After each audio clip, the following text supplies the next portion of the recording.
First, a call for urgent changes to the benefit system for people who have life-limiting health conditions. If you're given a life expectancy of longer than 6 months, you have to undertake a face-to-face assessment to prove you are terminally ill. You then have to wait up to 3 months for payment. The system has been described as inhumane by some of those affected who lobbied Stormont officials today. BBC Newsline's Tara Mills spoke to them afterwards. Martin Murtagh has dementia. He's already lost 2 sisters to the disease. His life expectancy is unknown, and as a result he had to be interviewed to prove the details of his condition before he could get a personal independence payment, or PIP, to help him with his illness. He says the stress of waiting for the appointment on top of his diagnosis was almost too much to bear. For me I went really off the wall. I was actually quite suicidal and very depressed, and everybody keeps saying to you, don't be worrying about it, you'll be alright. Worst thing anybody can say to you, don't worry about it. Of course you're going to worry.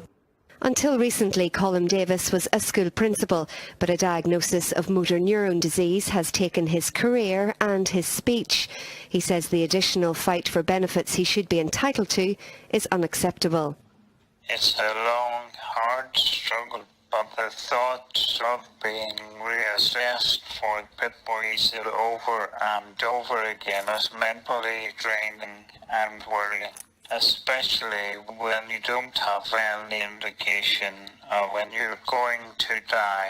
SDLP Deputy Leader Nicola Mallon says she wants the 5-party leaders to come together to demand urgent change. If you're diagnosed with a terminal illness, you deserve to be spending that time in the best possible way. And sitting waiting on an appointment to go for a face-to-face assessment for PIP, to be worried about that, stressed out about it, and then to have to wait for some time for payment, it's just cruel and it's inhumane. Martin has this message for government officials. Why are you going to put me through all this again? I'm going to have to go through all this stress after going through an assessment and handing in all the medical evidence. I didn't do this and didn't have the medical evidence. If I hadn't had the medical evidence, they could have said, right, he's at his lark here. I had all the medical evidence from different doctors from the hospital. So why put me through that again? The Department for Communities, which has responsibility for welfare payments, said they heard moving testimony today, but it would be up to an executive to make any changes to the rules.